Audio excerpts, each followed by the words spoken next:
Welcome to Read Your Comics. Today I'm looking at Solar Man of the Atom #1. In previous episodes, I've looked at some of the top-selling Valiant comics from 1993, but I really want to go back to some of the earlier books and explore what made the company so popular to begin with. These early issues are really kind of the peak of storytelling of that 90s speculator era. But before I jump into the book, I just want to give a quick shout out to all the viewer support. All your likes, shares, and comments are very much appreciated. So if you're enjoying this positive comic content, be sure to hit the thumbs up, and comments are always encouraged. I created this channel to entertain and inform and maybe even inspire you to read some comics. If you think that's a good message and think other comic fans need that in their feeds, then your likes, shares, and subs tell the YouTube algorithm to put it in front of them. Now let's get back into this. Solar Man of the Atom, I believe, was the second title from Valiant Comics. Magnus Robot Fighter was the first one. Both of these books were picking up on concepts from Gold Key Comics, with Jim Shooter putting the new spin on them. It has an awesome Barry Windsor Smith cover. This deep blue, little splurges of energy. It's almost liquid. It's very fluid looking, kind of breaking away from traditional comic energy of like Kirby Crackle or, just lines coming off. There's definitely a little bit of 3D modeling almost, like especially when you look at this one going around. You see this character not in costume hovering above the earth. This is typical looking Barry Windsor Smith in the 90s kind of parachute pants. If you see stuff from him from this era, you see that a lot. It's kind of funny. But I think this has a pretty dynamic cover. Valiant, not really known for the dynamic art, but a lot of people forget Barry Windsor Smith was pretty heavily involved in a lot of these early books. Now, he doesn't do the penciling for the whole issue.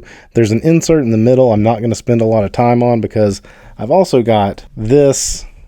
It's like a trade paperback, Alpha and Omega, that collects the middle insert. The middle insert by Barry Windsor Smith ran for the first 10 issues, and they just collected it all into this book, and I'm going to do that in a separate video at some point. They essentially are calling it Solar #0, but it was spread out through the 10 issues.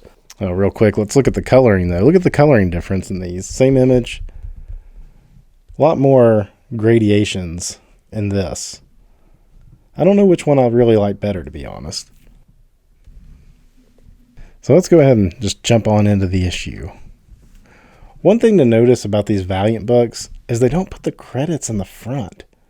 And I always thought that was odd. So we're starting out, Second Death, Part 1, No Place Like Home. Pretty interesting opening image. We've got a glowing human figure falling towards Earth, coming in like a rocket. And he's going to go to this apartment that he's saying is his apartment. He's naked, and he's thinking about like how he's unable to keep his clothes intact when he uses his powers. Notice the Einstein bust right there as he comes in. So as he starts like putting on some clothes, all of a sudden another figure dressed comes out wielding the Einstein bust. And he was like, wait a minute, you look familiar. And it's him. It's like a replicant of himself. And the one we saw come in naked is not saying anything, while the other one is very confused. Obviously, there's some like time differential thing happening here that doesn't quite make sense to us being the first issue. So the one that came in to get some clothes takes off. And the other one is left behind to wonder what exactly was going on. And as our one figure goes off with his powers going, he's like listening in on like news reports through the, I guess, radio waves. And he decides he's going to go do some good. So he goes to take on this, I guess it's like a riot at a prison. And this is some stuff I think where Valiant got a lot of flack about not having ultra dynamic art.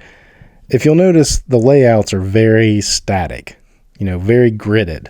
Nothing breaks the plane. Nothing out of the ordinary, but it's very clear, what's happening. So he just like kind of comes through the wall, and he's glowing red hot or white hot even. And the characters mention it. This guy sneaking up on him actually is able to cut him. and it throws off like a ton of like radiation or energy, the gun melting. And this stuff is pretty solid, I think, what's happening here. It's very 1991. This is post-Watchmen, so this is very much like a Dr. Manhattan kind of thing. We cut back to the guy, the one character that was in the apartment before, and we find out his name is Phil Seleski, and he's returning back to this like nuclear facility, and they're like, didn't you just leave? So he must have just been there and left, and he's just arriving, and he's kind of playing dumb because he's not quite sure what's going on. A lot of discussion about some kind of nuclear test going on. We meet other characters here. This is Gale. That will be establishing his romantic connection at some point. Our other one goes off to take on like a nuclear sub that is sunk, a Russian sub. And he lifts it up. And there's stuff in here too about how he could just weaken gravity around it to let the sub float back up, but that may cause havoc on the surface, which would have other ramifications. And that's something I think Jim Shooter was good at, about applying some like real world physics and logic to things. If you've ever read any of the New Universe book Starbrand, he definitely tried to do it in that book as well. I don't think he succeeded as well, but this is kind of like his second attempt at telling that kind of a story. So he saves the sub, and then he decides to take all the nukes out and send them into space. And he gets shot a couple times. All right, here's the Barry Windsor Smith part.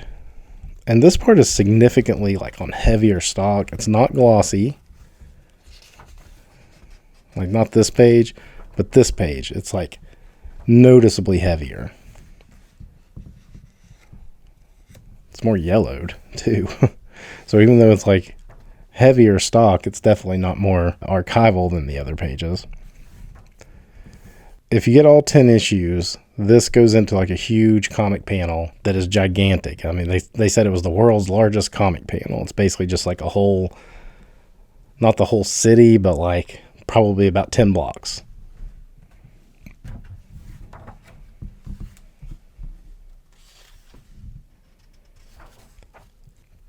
So here's where he takes the nukes up into space, and then he does some things to trigger them. And then he like absorbs the nuclear energy. And that's a pretty awesome panel. Again, very Dr. Manhattan-like. I like the color, the rainbow spectrum that they use to color Solar's powers. That's kind of a staple of this type of power use in Valiant. It goes on a lot. Sometimes it's more like straighter hard edge than this, liquidy form. But I do like the coloring of that. He returns back to the city, and he talks about in this too about the city moving because the earth is turning, I guess, and time is a little off for him, which is also another thing the Shooter did in Starbrand when the character would go fly into space and he would be coming back to Pittsburgh, but the earth had rotated a little bit, so it would take him a minute to find it again. Kind of an interesting concept of a character who can fly off into space and having to learn like, hey, it's not always going to be in the same spot where I can't just go straight up and then straight back down. Anyway, another thing Starbrand would do is kind of creep on people. Although here I think he's just doing it to listen to the news report talking about the subs situation, which they don't mention the man that flew off with it. They really just mention the nuclear explosion in space and how that's having political ramifications. This is into the Cold War era.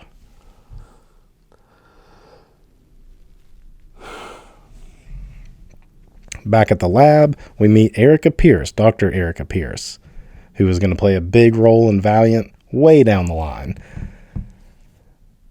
And Seleski comes in to talk to her, and he kind of is questioning, like, have you ever had these moments where you're feeling deja vu is basically what he's explaining, but almost like beyond that.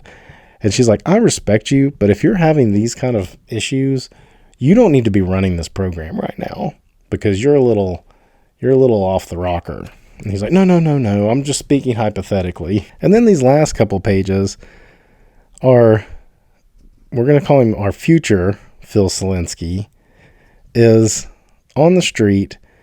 He doesn't really know where to go. He's not destitute or anything. He just doesn't really know what to do with himself. And so he befriends some homeless people. Kind of a comic trope there. don't really love this aspect of the story. Dialogue's kind of, it's okay. I just don't love this whole aspect of like the hero has nowhere to go, so he befriends homeless people. It was a big trope, I think, in the 90s. I think like Spawn did it. They do it in Dark Dominion, which is a shooter book that comes a few years later. But it's just, maybe it's a shooter trope. Anyway, and that's kind of it, these last couple of pages. So here future Phil realizes where and when he is, because he wasn't really sure before, but now he realizes how close he is to the accident that's going to create him. Meanwhile, Phil from the past, or this is Phil from the present, I suppose, is meeting with his psychiatrist out for dinner. And the psychiatrist boils it all down to, you're working too hard, you're seeing things, you're making stuff up in your head. When he goes home, future Phil is there waiting in his apartment. And this time he's got a little more clear head. He wasn't ready for it in the morning, but now he is. So he's ready to ask questions because he is a scientist. But then he questions it enough to say, I'm calling the police. And so future Phil's like, oh, okay, I'm going to go. But before I go, I just have to warn you. I'm not just going to stand and watch you make the same mistakes. I'll kill you if I have to. Same mistakes? And then he just flows away in his energy burst. So he goes back to see the shrink. Still no solid advice. And future Phil decides he's going to like just hang out with the homeless people. And he doesn't have anything to offer them as far as food and stuff, but he can turn the heat up and keep them warm. And that's where we end. So it's leaving you with the sense of something is, some kind of big accident's about to happen, probably to create Solar, and he's not going to let him happen. Something to note, we don't see this in this issue at all. Not on the cover, not in the story. This does not happen. So take that for like what you want from a first issue. This was definitely not aimed at the same age group, I don't think, of like the Marvel books at the time, or even the Image books that were just starting to come out about this time too. Those were aimed at like the 10 to 14-year-olds.